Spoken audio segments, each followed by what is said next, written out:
I worked with the technology for like 3 or 4 months, and I realized that it was opening so many new possibilities for me that one night I had a dream. And in this dream, I actually tried to crush DALL-E with a hammer, but I couldn't find it. It was like I was in this empty room and DALL-E was nowhere, and I realized, this is actually not a computer that I can destroy. This is a paradigm shift that is just a paradigm shift that is in the air.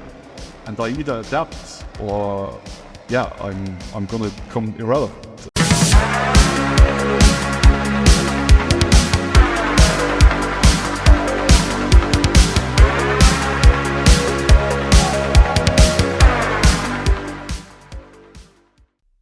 And welcome back to another episode of the 100-Year Podcast. My name is Adario Strange, and this week we have with us a creator, a founder in the emerging AI space, Misch Strotz.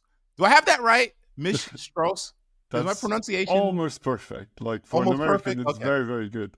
Okay, and he's hailing from Luxembourg, which is for us, I guess, unwashed, undereducated, some of us Americans, is situated right between, I guess, Germany, France, Belgium, in that region. Yeah, that's perfect. Like right in the middle of there. And I want to get into your product, which is called Letz.ai, and you guys can reach it at Letz.ai. And just to be clear, it's LETZ.ai.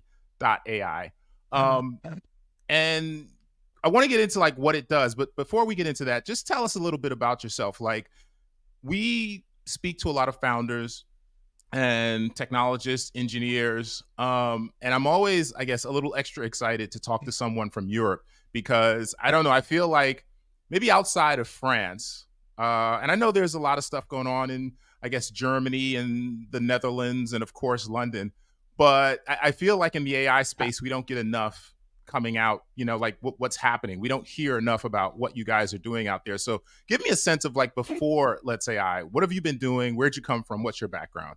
Yeah, so I think the best way to describe me would be as a creative technologist that has some kind of expertise in the media space, because I've been in this industry for 15 years now. And when I started my first company when I was like 21 or so, that was a social media agency. That was one of the first social media agencies here in Luxembourg. Then, you know how it is over the course of the years. Back then there was only Facebook, then along came Instagram, then came TikTok. And then in, 2021, we had the NFT and crypto hype, and suddenly brands wanted to do a lot in this space. And 3 years ago for us, everything changed when we, basically when DALL-E 2 was announced. That was the pivoting moment for our company back then, because we immediately realized that this technology is going to change the world.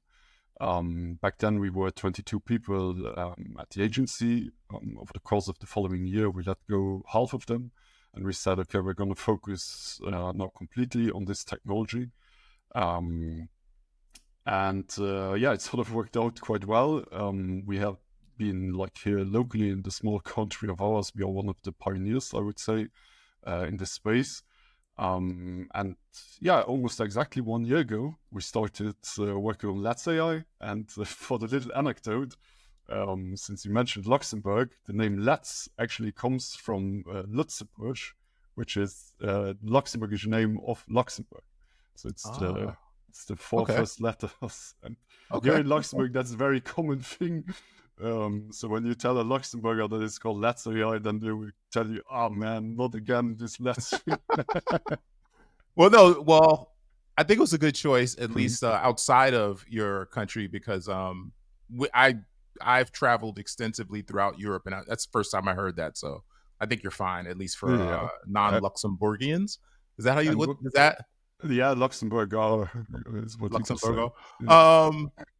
One thing I noticed, like kind of researching your company and your background, like you're very proud to be from Luxembourg. Like tell me a little bit about the country. Like, I'm curious. Like, I feel like we need a little bit of education. Like, what are you guys generally known for? Which country in that little crowded region are you maybe most closest to, I guess, in terms of like culture and friendliness, I guess? Yeah, I think that depends a bit on who you ask. Like Luxembourg is a very small country. Obviously, we have like I think 600,000 people living here. Maybe half of them actually speak the national language, which is Luxembourgish. And yeah, I would say half of those Luxembourgers, they are more like tend to be friendly to the French, and the other half to the Germans. So it's a Okay. bit of a mixture of both. We speak four languages, so everybody in school learns English, French, German, and Luxembourgish. Oh my Um, God. yes, it's actually quite complex. Yeah, and for the rest, like Luxembourg is a very beautiful place, and if you travel abroad, like the thing that people mostly seem to know is that we have a lot of banks. Like this is like the heaven for banks and the fund industry in Europe. So in the AI space, there's not that much going on. And if you look at Europe in general, I think it becomes more interesting because now, especially in Germany, for example, you have recently Black Forest Labs, with which we are working as well. In Spain, you have FreePig and Magnific, which are two amazing products also. Um, yeah, so there's good stuff happening here in Europe, but sometimes I think people forget that some of the good tech is coming from here. Right. So, but just let's go back to your the agency thing. So, is the agency, is that Neon? Was that is that Neonatal. Yeah. okay? So that was kind of like, I guess, like a marketing advertising agency. Yeah, that is correct. Like with a focus on social media and digital marketing, and yeah, obviously AI and how I call it syntography. So creating images synthetically is one of the areas of this space. Okay. Okay. And I want to kind of come back to that social media point, but for now, let's get into what Letz.ai actually is. I think for people who are kind of knee deep in the AI space, once you kind of like look around pretty quickly, it's obvious kind of what it does and what it is.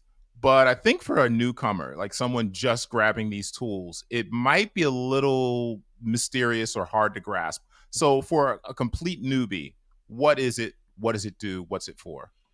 So the way we tend to explain it is that Let's.ai is a generative AI platform to which you can add yourself, your products, and your style. And once you've done that, you can generate any kinds of images with yourself, with your product, and with your style, and with everything else that the community has added to the platform as well. So what we changed or what we bring to the world is basically this idea of an opt-in AI platform where we don't scrape the internet for stuff and train one large foundational model on top of that, but we actually give the power to the users. We say, hey, you bring the stuff that you want to see, and we help you to turn this stuff into a prompt input, basically.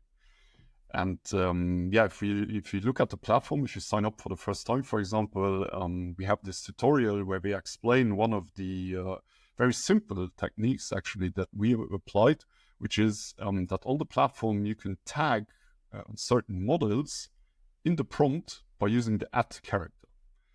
And that's, I think it's a much undervalued property that we brought to the market. Some companies have started to adopt this principle. For example, if you use ChatGPT, you can tag custom GPTs by using the @ character. But they came like six months or so after us. So that's something we are also a bit proud of.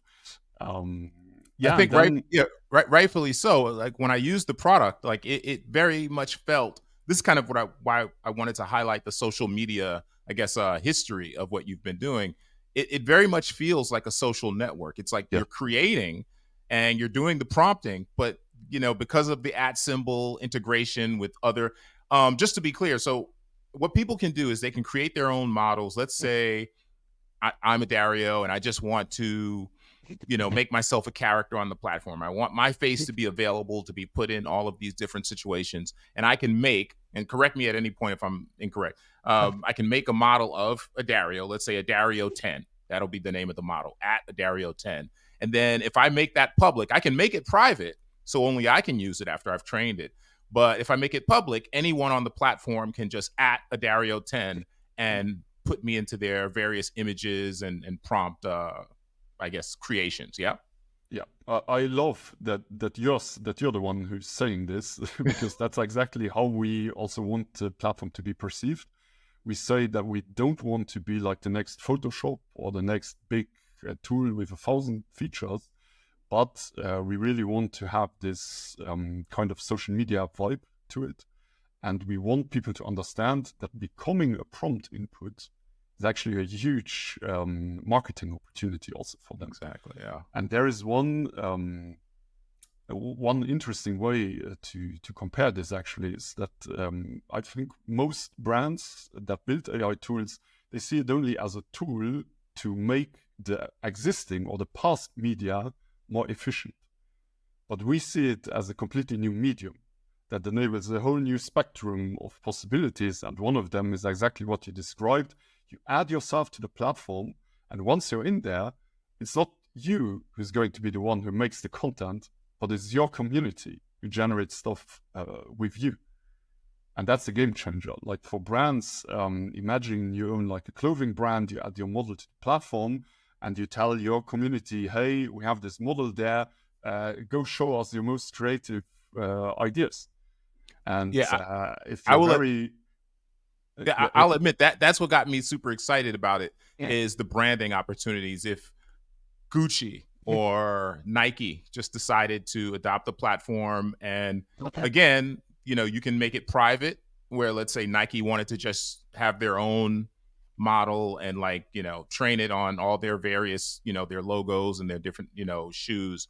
They could use it for their own uses, but if they wanted to do some sort of promotion on the platform, they could open it up to the public, and suddenly you have these beautiful, perfect, authorized, because Nike has made it public to, basically just at Nike or at Nike Air or at Nike, whatever new model they have. And then you could just insert that into your generations. That's the thing. I got to be honest. Like that was because, okay, let me tell you the reason why the main inspiration why I was so excited to get you on was, so we've been talking about open source AI for a long time here. And, there's kind of like this disconnect between the big commercial, I guess, ventures, and I see the open source community, and there's kind of this kind of, I don't know, there's a gap between the two. And I also noticed that a lot of people who adopt the commercial tools don't do, I guess, the scut work, the grunt work of learning the open source tools. So often they don't actually know how these things work. They don't they're getting these great results and they're very proud of what they're doing, but they don't actually know that a lot of what's happening is actually being developed first in the open source community, refined, iterated upon, and then you see it in the commercial space. And I think what you represent is this next layer that I've been speaking about for a while, which is I guess niche specific startups that use the open source foundation that has already been built in AI to attack specific problems. That's exactly what we're doing. And man, I can tell you, like in the very beginning, when we had the initial idea for the platform, this discussion whether we go in the more, let's say, licensed way or in the complete open source, like where everybody can download his own models and so on. There was like for weeks or even months, we were discussing about this. And in the end of the day, we thought exactly what you've been describing now. We said, okay, there's a huge opportunity on the market right now to become basically the first platform that goes slightly away from the open source Wild West, which you can see on platforms like Letz.ai, for example, where there's like tons and tons of stuff on there, but yeah, a lot of it is very strange. And take a more, let's say, branded approach with a brand safe environment that is still a lot of fun to use, and that can actually guarantee stuff like trademark, IP, ownership, and maybe even at some point royalties also for creators. So the more your model is being used, you get paid royalties, or if you want to sell a commercial license to a brand, for example, you could do it directly to the platform. All of this stuff is only possible if you build the platform in a licensed, legally safe way. And in our opinion, that was very hard to do with open source, and that's why we decided against open source. Yeah, let me attack the topic of safety for a second. So my understanding is initially you guys used the Lion 5B model that's integrated with Stable Diffusion. And then there was a controversy last year where I guess a researcher found that there were unsafe images in the training data.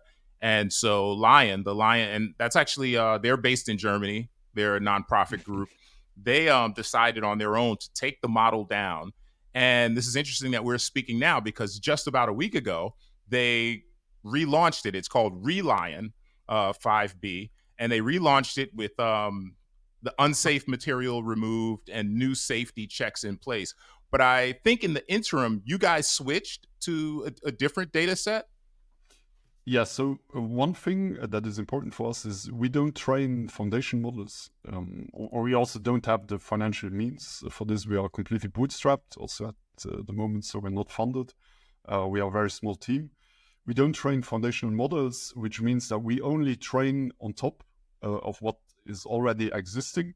And the latest model now that we have adopted is Flux, which is like the biggest hype right now also in the scene, I would say, because they really released a very powerful model. And Flux, if you compare Flux, for example, with Stable Diffusion XL, Flux is already a lot safer.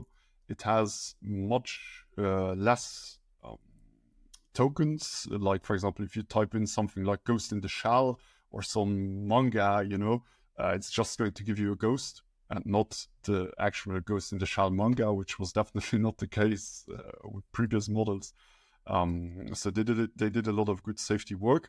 And then again, to explain how Letz.ai works is that on the platform, people add stuff on top. And if tomorrow, for example, they decide that they want to remove it again from the platform, they click one button and the model is gone. Likewise, when a brand comes and sees that somebody has added stuff in relation to their brand that they don't want there, they can just report the model and the model gets taken down, and there's no need to do any kind of foundational retraining or anything. So it basically functions exactly like a social network. If there's a copyright strike, we as a platform, we can act immediately and handle the strike. But just to be clear, before you were previously using Lion 5B, correct? Yeah, like we were based on SDXL. The version 2 was based on SDXL, and the version 1 was based on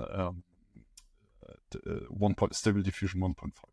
And then, so when I kind of looked at your documentation, I saw that you guys are planning to use Flux you're currently on version 2, at least to the public, and that you're planning to use Flux for version 3. So I thought you were on RealViz XL. Am I not up on my models? Is that actually from Flux? Is RealViz XL? No, RealViz is a community-based model that was provided by the guy goes with a very strange name, SG1565 or something, I think. I think we're going to see more names like that, by the way. It's going to get weirder. That's going to be normal. Yeah, but he's an amazing model trainer. He the model that he created is a very good one, and it's with all the tests that we did back in February when we launched the version 2. That was the one we thought was the best one. But then, of course, we don't just use the base model and serve it like that to the public, but we do all kinds of safety guards on top. So, for example, when you try to enter something strange into the prompt, there's going to be 2 LLMs actually who check whether the prompt is safe. Prompts get translated, they get enhanced before they get actually passed into the inference. So that's one thing, and the other thing is that every model that you add on top of the platform, you also have safety settings. So as a brand, for example, you can say whether you want the model to be used, for example, for violent content or not.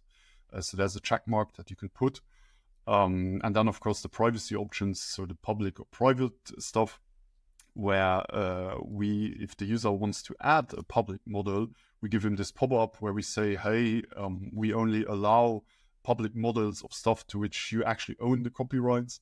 But then at the end of the day, like, it's very hard to monitor at the moment who has the rights to what. So we also have this reporting function where people, if they see that something belongs to them, they can just report or even claim the model, and we will handle the report. I saw that. I thought that was you guys are small and not like super well known just yet, but I thought it was very sophisticated in that you did. I saw the the reporting functions and the back end. As you're generating, you can the different controls. Actually, can you walk us through a little bit of the platform? It would be kind of cool to for people to actually see it in action. I know you guys have a couple of videos out there, but yeah, we're actually working also on the launch video for version 3. So this one is hopefully going to go out next week. The reason why we're not public with version 3 yet is because we're still doing a lot of parameter testing. We're still not 100% happy with how the character and object mixture is turning out. So that's the last thing basically that we're working on.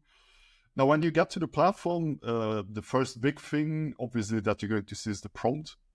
Prompt also has settings where you can, for example, define quality, creativity, the height and width parameters, and so on. And now here on my account, I can also select the version 3 to generate images. And then just below that, you have the some of the featured models which we curate by hand. So there we put the models that we think are the most interesting to the community. For example, here this future dust model, which I think is really cool. It does this kind of cyborg characters. And now what I can do is, for example, if I open this image, I see the prompt and I can click regenerate. It's going to open up this prompt for me. And as you can see here, here you can see that the model is already pre-tagged with the add character. This means that the model is now available here in my prompt. And when I click regenerate, it's going to generate an image with this future dust model.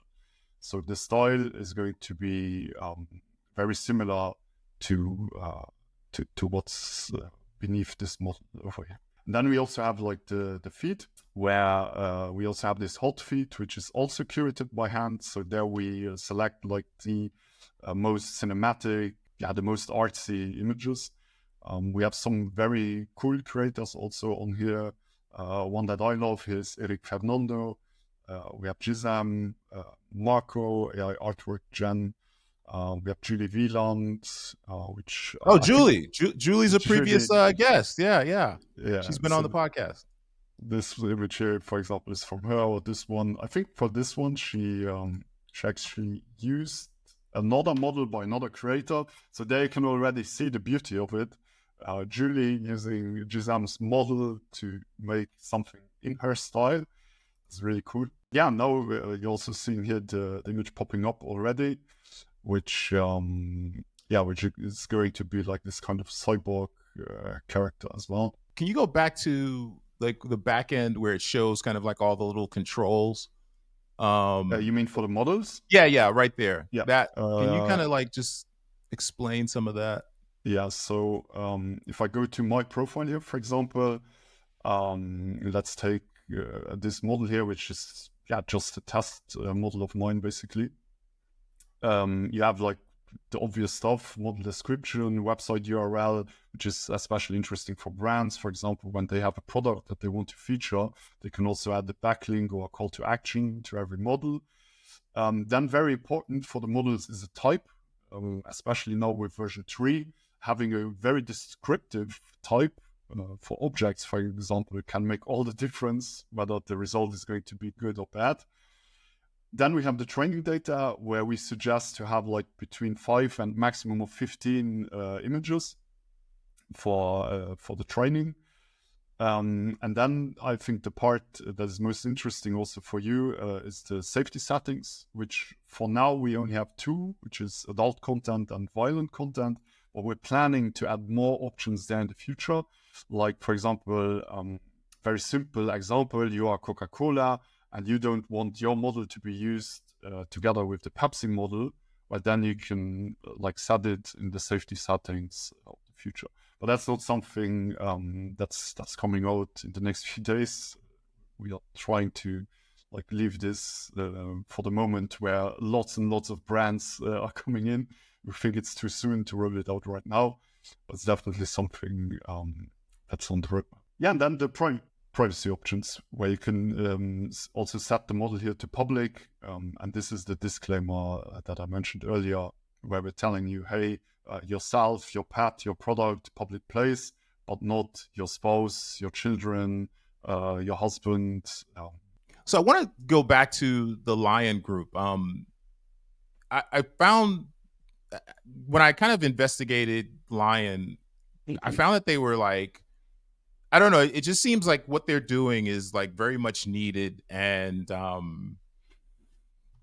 don't know, it seems like they're coming from a great place. And I just wonder, like, if what they're doing is that kind of like, I know European countries hate to be lumped together. I know I just know this from speaking to friends. However, I look at Western Europe as kind of a region to some degree. And I'm just wondering, is what Lion is doing as a nonprofit group, what impact do you think that's having on the AI community in general? Well, that's a very good question. Like, I think this stability when they launched their first open source models, which were based on Lion, this changed the game. So that was like a real Pandora's box, basically, that opened up. I have actually no direct contacts to Lion, so I don't know that much about them. But yeah, I mean, I think it's fair to say that if it would not have been for the German research that has happened with the Comfist teams, Lion, Stability, now Flux, the open source community, especially on the image generation front, would not be as far advanced as it is today, and the world would probably look very different today. So I think that's very important work.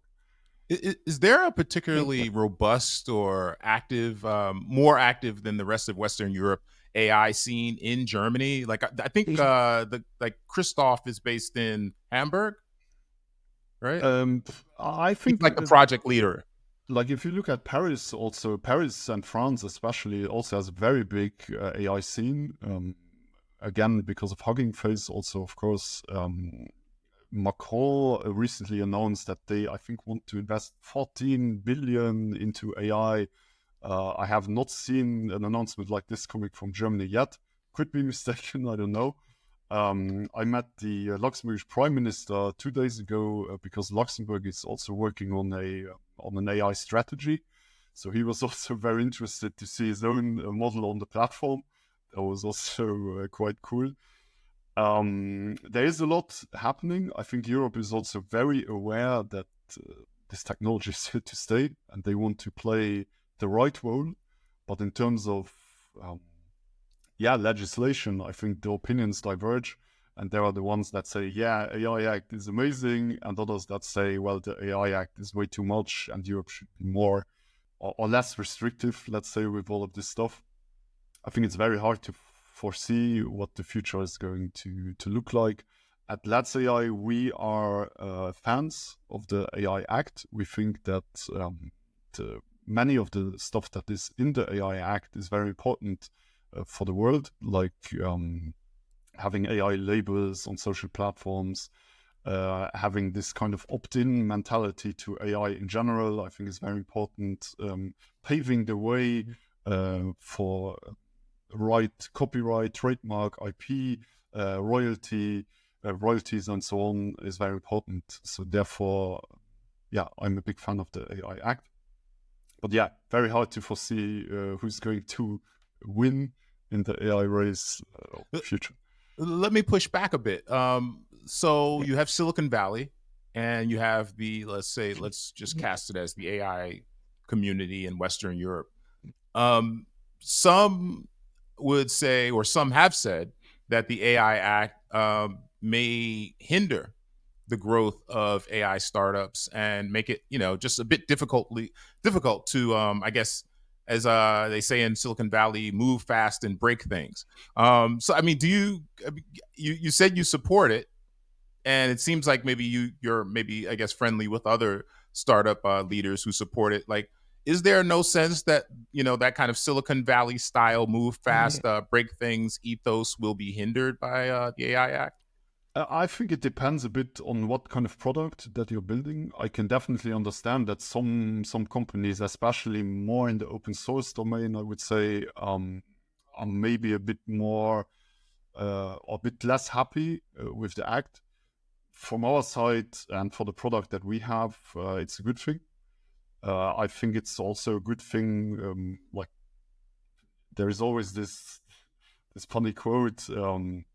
America innovates, China copies, and Europe regulates. Yeah, I know about that. So that's like is it really like this? In my opinion, Europe also innovates a lot, and so I'm not a Europe doomer, but yeah, I hope that at the end of the day things will turn out right for all of us. I hope that we are not going to get like the AI overlords that will somehow enslave us at some point. I think that's not going to be the case. I think technology makes the world better every day. But I think it needs some kind of legislation and regulation, and therefore, like being the first on this front is not necessarily a bad thing.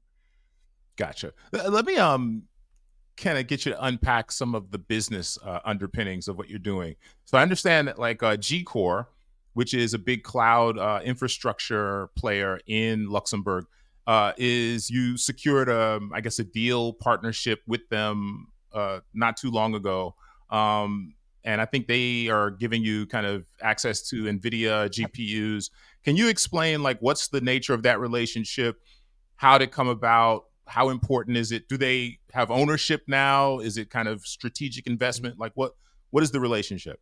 So the relationship is actually very simple. We spoke to, I think, 7 different infrastructure providers, among them also big names. We are still with part of our infrastructure with AWS. We spoke obviously with AWS for GPUs. AWS has this Accelerate program. We could not take part in Accelerate because we were not funded. Usually they only take companies that are or that have already secured funding. But since we were bootstrapped, that was not possible. And then, in February, we met G-Core here locally in Luxembourg, and it was the best meeting. I would almost say the best meeting I ever had, because we understood each other very well. They understood the product very well. They explained their tech to us in a very interesting and convincing way, that we left the meeting almost immediately with a handshake, knowing that this partnership would be very fruitful. They do not have any stake in the company, but what we do is we share some of our learnings with them. So when we make progress or when we innovate on new stuff, we share it with them. They help us improve our infrastructure as well, and they are very forthcoming in giving us GPUs. And that's, I think, it's a very, very important factor for startups, because I think it's not possible to run an AI startup if you don't have a great GPU deal with someone. We got accepted into the NVIDIA Inception program this week, where you can also get up to 100,000 euros in credits with AWS or Google. Congrats. Thank you. That's good. But that alone is not enough to sustain a platform like Letz.ai, because now with the deal that we have with G-Core, which is a very, very good deal, we still pay 25K in the GPU resources every month, which for a small company like ours is a lot of money. That's speaking of money, talk about the cost for users, Letz.ai users. Like, what's the actual? Because it's kind of freemium. Like, you can sign up for free, you get an initial bank of credits, but then after that, like, what's the cost structure? Yeah, so Letz.ai works with subscriptions. The cheapest one is almost like around €10 or $10. We have another one for 25 and one for 75. But this is not enough to pay for the GPU costs. So every month we lose money. We were lucky that 3 weeks ago the platform went more and more viral. We got like 2000% user growth in the past month. That was amazing. But if users grow, GPU costs grow as well. So now that we have more users, we need to pay even more on top of the GPU. So we lose money every month. And the only reason actually why we can pay for it is because of our agency, because that's bringing in money that basically pays for the Letz.ai development. That's a problem. And again, I think if you're trying to launch an AI startup today, the first thing you should be looking for is to secure good GPU deals, because otherwise, GPU deals are funding, because if you don't have these two, it's very hard. So let me, do you know, have you heard of TechCrunch Disrupt? Of course. I was there in Okay. Berlin a few years ago. Okay, so then you're familiar with their structure where, you know, you get up, you present your startup, and then experts attack your idea with difficult questions. So let me be the ugly, irascible, aggressive American here and attack your idea with a question that I Let's think go. you may or may not get. Not a series of questions, just one. What would you say? So right now, so I've been using Stable Diffusion since 2022, and there are a number of different ways you can train, you know, your own models, like mini models, to get various results. And one thing I've seen recently is people using Flux plus Allura, low rank adaptation, I think it's called, to kind of get the results that we see with Letz.ai, whereby you can take, let's say, 15, 20 images of a person or an object, and then kind of like inject that into various generative images. So what would you say, like, how do you defend your product to someone who says, well, I can just go get that, you know, for almost free using these open source tools? How do you defend that? Yeah, so the defense is actually quite easy, because I think people will sometimes confuse feature with bug. In our case, they think, oh, I cannot download the LoRa's, therefore it's bad, or I cannot run this on my own machine, therefore it's bad. Actually, that's what we provide as a feature. We guarantee to you that the outcome of your models is going to be the best possible outcomes. We guarantee to you that you can mix them with other models as well. So if you want to have yourself wearing a hat and so on, we pre-configure all the stuff for you so that this works. We store the models for you. We pay the electricity for you. We pay the GPU for you, the H100 NVIDIA GPUs, so that the training is actually faster than if you would run it on your own device. So there are tons of advantages to using a service provider for this. And then finally, of course, the big differentiator is that on our platform, you're part of a community, which, I mean, if you don't want that, that's fine. But I think it's a huge advantage to share your work with others, to be seen, and to have like this big gallery of models that people can just tap into. And one final thing, I think the power of Letz.ai became apparent now when Flux came along. Because when Flux was released, we already had almost 3,000 models on the platform. So the only thing we had to do was like take these models that the users had created and run them through our Flux pipeline once again. And now we have 3,000 Flux LoRa's. Today we have, I think, a bit over 6,000. That's twice as much as Hugging Face, for example, has. Because of this unique structure that we've built. And that's a very, very big advantage in my opinion. Yeah, I think the social network idea is huge. What I've seen in the AI space is a product is, and I mean the commercial AI space, not necessarily the open source space. In the commercial AI space, I see that a product will get its launch and they work on the features and, you know, they enhance the features.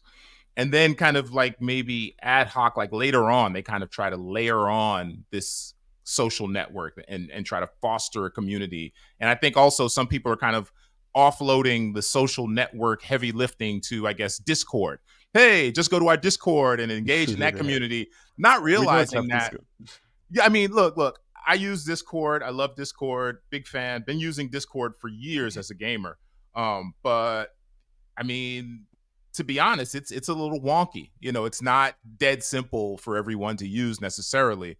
And you know, it's not the most I would say mainstream user friendly product in my opinion. And so I think something like Letz.ai is, I think the thing that you didn't emphasize as much as I might is kind of the same thing. The difference I would use between a mid journey and a stable diffusion, whereby sure like if you're familiar with stable diffusion, the interface isn't necessarily intimidating and it's not like super technical, but that's if you're already familiar with it. If you are brand new to AI, you've never touched these tools, and someone shows you the stable diffusion interface, you're just like gonna sit there thinking, okay, when's the class for this? Like, what university do I sign up for this to learn how to use this? Whereas with Midjourney, it's fairly dead simple. Same thing with Dolly and, you know, I guess Runway. And so for something like Letz.ai, I think that's kind of like one of the big, aside from the community and the other, I guess, supporting features, is just the interface is just beautiful. It's dead simple. It's beautifully designed. I even like when it's generating, you have the logo integrated with the, you know, it's everything. It's very well curated. I like the execution. Okay, so good defense. You guys just Yes, announced the TechCrunch disrupt. I'm sorry, and your cash prize is 0. Sorry. You recently announced that you're adding upscaling to the product. Is that right? Yeah, we launched upscaling for the V2 a month ago, approximately. We also have it for V3, but the funny thing is that now with V3, you almost don't really need it because it doesn't add anything on top of the quality. The quality is already so good with V3. You cannot get better hands. You cannot get almost not more details in the faces. So there's not much the upscaler can improve for V3. But for V2, it's an amazing thing. Makes every V2 image a lot better. It's also quite simple to use. We only have like 3 settings, like intensity settings. So yeah, that's definitely also something you can try out. And you can even gift upscales to other users. So if you see an image that you like, you can give that person an upscale using your own credits. I have a hypothetical scenario for you. This might also fall under the attack your idea, or not necessarily your idea, but your roadmap. Let's say I'm LVMH and I call you from Paris. What is it? Arnaud? I think Arnaud is the guy. And he calls you from Paris. Misch, look, I see what you guys are doing. It's beautiful. It's amazing. We can use this for all of our products, all of our different brands. We want it. Let's finish this. Come on board. Let's close this social network. Let's come on over. Like what because I feel like what you guys are doing is, in terms of the ad agency world, this is perfect. This is, I think every ad agency should either have something like this in the works or should be adopting something like this. So I mean, I'm just curious, like, are you getting any interest from big, I guess, brand players? Are you having any preliminary conversations? I mean, what's the landscape look like? Yeah, so front? What we saw when we announced our breakthroughs from the V3 testing was that the product market fit, or the opportunity on this market, is huge. Like, I had people from some of the biggest brands in the world reach out to me through Twitter and like ask me questions about it, ask for demos, ask whether they could do a proof of concept together. With some of them, we did proof of concepts. Not sure if I can tell you the names, but there was, for example, one very big American retailer among them. Yesterday, for example, we did a post together with Puma, where they have their virtual influencer called Layla. She's a virtual influencer in Morocco, and they, for example, they always had problems putting her into a very specific soccer jersey. Now we made it happen with the V3, and they literally told us this is 1,000 times better than everything we had with Midjourney. So that's like the kind of feedback we're getting. And now for us, we want to bring the baby home. We want to make the platform as easy as possible to use, get characters, products, and styles on there perfectly. And then we're going to release it to the public. And the next step of the roadmap is enterprise plans, so that if you have an agency, for example, you can buy different seats and collaborate on your campaigns, on your products, and so on together for your client. Or if you're the client yourself, well, you can use it internally as well. And I know you guys also released an API for Letz.ai. What was the purpose? Like, give me kind of like the thinking, the reasoning behind that. Yeah, the reason behind the API was that because from many brands we received these requests where they said, we think the platform is amazing, but we want that traffic on our own website. Therefore, we started to develop the API. It was quite easy for us to do because we have a very good internal API also. And for example, with the Luxembourg radio station, now we built an app where they, inside of their own app, of their radio station app, people can generate images inside of that app. So that's like one of the use cases. Cool. Give me the future. Like, what's coming next? Like, what are you guys? I know you. I mean, I guess you just gave us kind of like a surprise preview of version 3, right? Is that kind of what we just saw? Yeah. So there's three main things for us on the roadmap for this year. The short term is the release of V3, probably going to happen next week, so around September 15th. Then we're going to work on enterprise features. And then we have a cool thing here locally where we made a partnership with the local Ministry of Education, where we're going to build a dedicated version of the platform for students. So 100,000 Luxembourg students are going to get access to Letz.ai, but in a more secure and more limited environment where they can like learn to prompt at school, which I think is a very cool use case as well. That's awesome. The roadmap for this year, basically. You know, I feel like you've been very nice and open with some of my tough questions. So I'll hit you with a couple more. What is it? What do you hate right now in AI? I see so many things happening, so many startups. There's a lot of legislation passing, you know, here and there. Tons of funding. What is it right now, like when you're in your private time or when you're having drinks, you know, with your friends in your off time and you're just talking about the AI private space? Time? What's that? Well, yeah, exactly. Yeah, I know. But when you take that 10 minutes, you know, for a brief coffee, like what is it in the AI space that you're thinking, you know, man, this is really bugging me. I wish this wasn't happening, or I wish this didn't exist, or I wish this could get fixed. Like, what is the thing that's bugging you right now in the AI space? I think hate is a very strong word in this space because I love technology. I think there's so much interesting stuff going on, especially if you're on X or Twitter. It's like a daily soap opera where you can, like every day something new happens. But of course, not every episode is good. I think there's a lot of hype.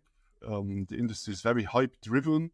So one day or 1 week, maybe you are the coolest platform on the planet, and then next week another competitor releases something that's only slightly different, and then he's the one who gets all the hype. So that's something we're seeing a lot.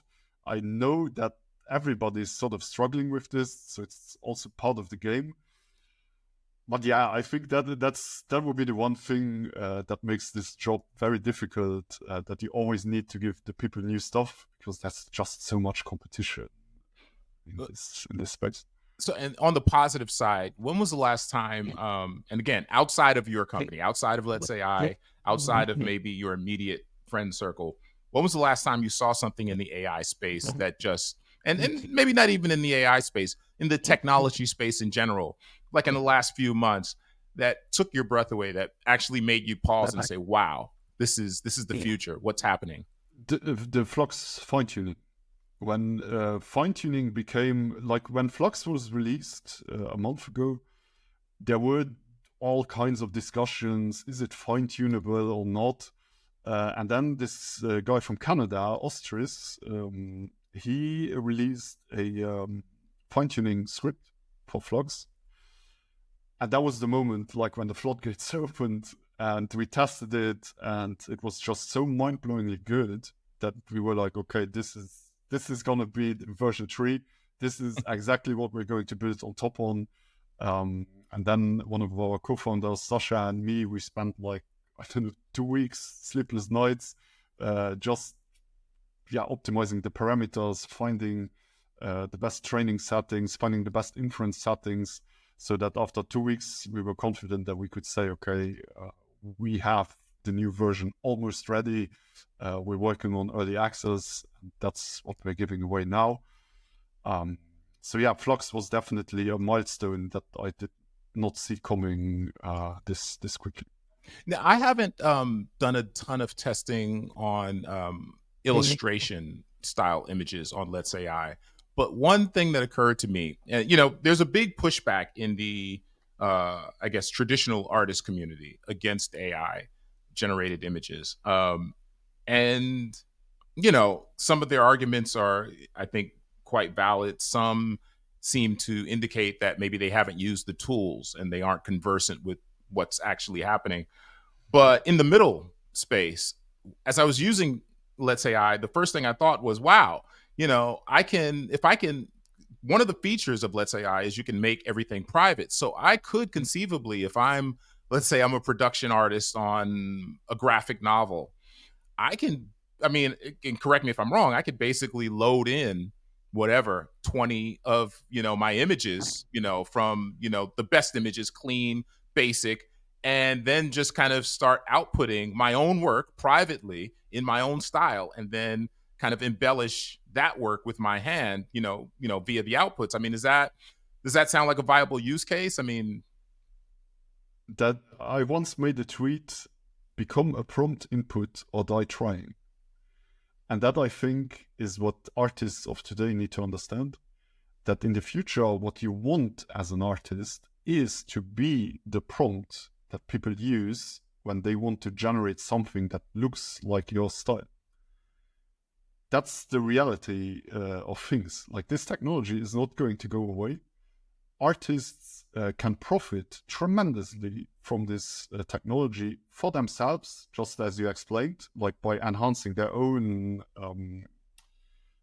horizon, like to really explore all the possibilities of their own art. And then the other one is, by becoming a prompt input, you basically, like, take the Mona Lisa, for example. Leonardo da Vinci, in 1,000 years, when people want to generate an image of a woman that looks like the Mona Lisa, they will use the prompt Mona Lisa, because Mona Lisa is the most famous image there is. So if you as an artist can get to this point where people will say, generate me an image in the style of this artist, then you've made it. And that's the big paradigm shift, I think, that many artists do not really comprehend yet.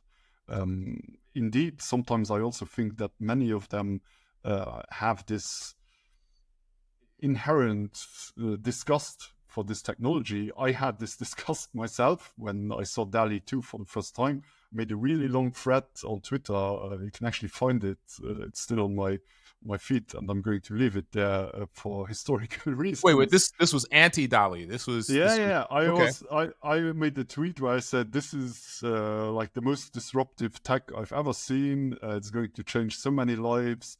And then I gave a TED talk on my epiphany that I had, which was a few months later after I worked with the technology for like 3 or 4 months.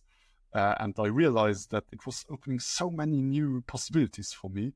At the end of the day, everything only ever matters in the real world, our world. And the opportunity that we have is that finally we may be able to liberate ourselves from our media shackles. Our adventures in the real world may become more relevant to us again, not less, thanks to new AI tools. We may finally stop trying to fake our own happiness online. We may finally stop competing for our most valuable resource, which is time. our attention and time. So I believe that if we've played this right, if we use these tools in the right way, we will continue to shape our tools more than they shape us.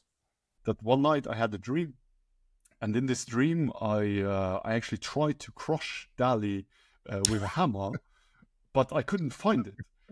It was like I was in this empty room and DALL-E was nowhere, you know, and I realized, yeah, this is actually not a computer that I can destroy. This is a paradigm shift that is just the paradigm shift that is in the air. And I either adapt or, yeah, I'm going to become irrelevant at some point. Yeah. Okay. So I was actually moving down a different path, but I want to address kind of what you just said briefly and maybe speak or fight for the artist point of view for a second. I think the big concern is, okay, the Mona Lisa is incredibly famous. The artist is already deceased.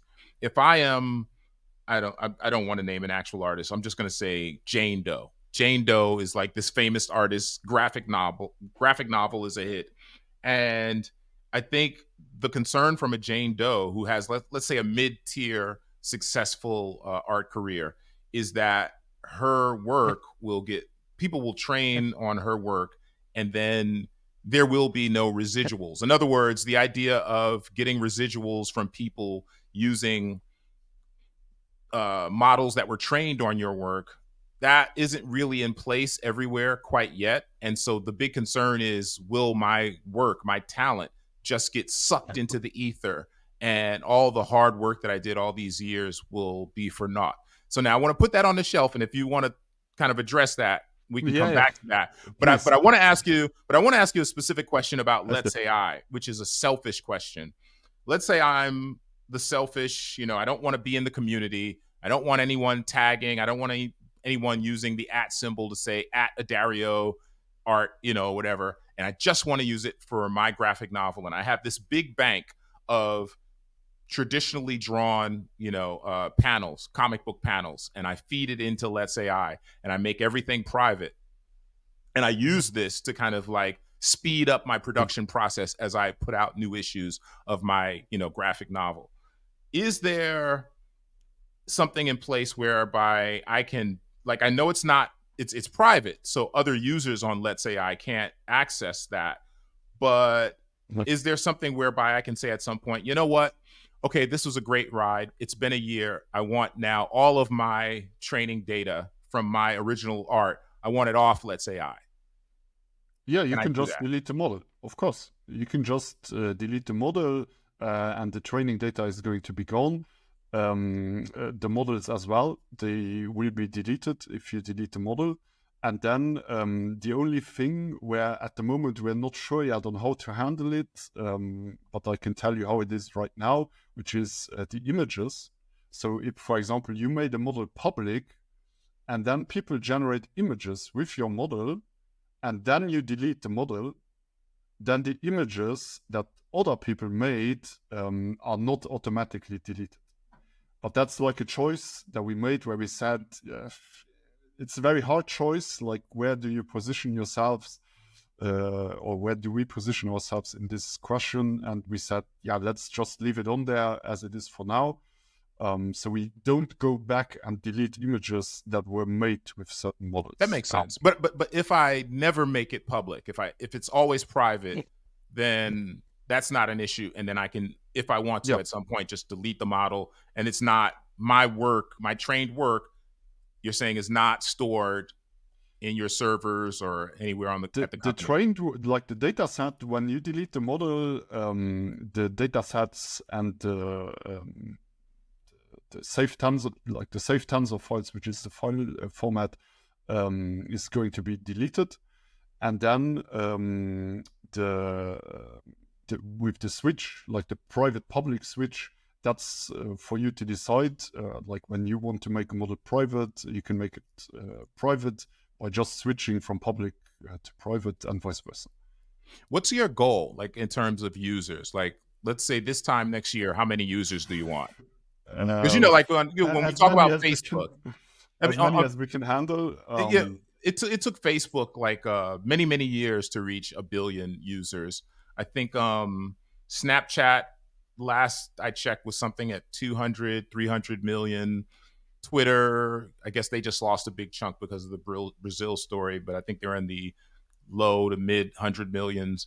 Like what's kind of like your, like I know you guys don't have funding, so it kind of it's a challenge, and this is a very niche space, and it's a niche space with a niche product. So I guess scale isn't really the goal here. So I guess maybe the kind of users, the quality of users. I would not say that it is not the goal. It's just that we haven't found the right investor yet. We are definitely like open to scaling this thing to very big stage. In terms of like an actual number, I don't know. Like right now, we're also having a lot of fun. So really building a great platform that people want to use and that offers a great experience to everyone is very important to us. And then, yeah, we got to see how big this thing can get before like there are no GPUs available anymore. Last question, and this kind of circles back to the difficult question about an artist being worried about their model getting used. And you actually referred to it earlier with regard to kind of residuals and royalties. So I'm assuming that's not in place. And if I'm wrong, correct me. But you clearly have an idea for how to make that happen. Like, when do you want to make that happen? How do you envision making that happen? Yeah, like paying royalties is something we can only do when we get funding and when we get an investor who really sees the value in this kind of direction. We, in the vision paper that we wrote, we have 3 areas of monetization.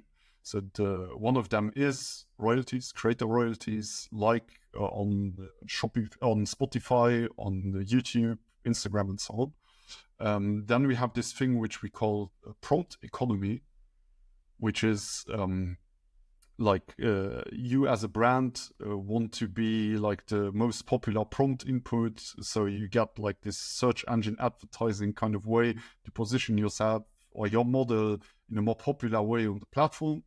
And the third one is subscriptions for like enterprise and professional users, basically. That's like the 3 areas where we see such a platform can make sense.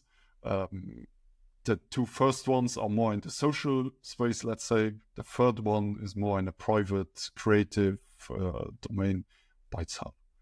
And are you aggressively looking for funding? Like, what's... We tried a few months ago, but we only we got sent away by everyone. You gotta send the special forces unit to America. Send somebody to Silicon Valley in New York. To American VCs, man. We spoke, but we were not as aggressive as maybe others. Like I think we spoke to like 20 VCs or so. We felt like all of them basically told us, yeah, it's too soon. You don't have the necessary amount of users, necessary revenues, and yet you don't fill our checkboxes, you know. In terms of angels, we have like 3 angels or 2 angels and 1 company, basically, with which we like to work together. So they are ready, but we're waiting, or we're looking now to find a VC who can take the lead. Well, I think close the seed round. Maybe one of those people will see this podcast and get an idea in their head, because I think what you guys are doing is very cool. I think the idea that my DMs are open. Well, yeah, the fact that you're working with the local government with the product, I think is huge. The fact that you have support from a local big player, G-Core, is huge. So yes, I see bright things ahead. I'm excited, and I think this is a great example of the open source community kind of evolving into these niche product executions, solving specific problems. So again, thank you. The URL is Letz.ai, Letz.ai. Do you have any, I guess, socials or anything you want to promote otherwise? Yeah, I think my most popular channel is my X account, which is Misch Strotz, and O is a 0. So Misch 0Z. And we'll put that on screen. And you can check out previous episodes of the 100-Year Podcast at 100year.com, and check out our newsletter at 100year.substack.com. Again, this has been Adario Strange with my good friend, my new friend, my only friend from Luxembourg, Misch, and we will see you guys next time.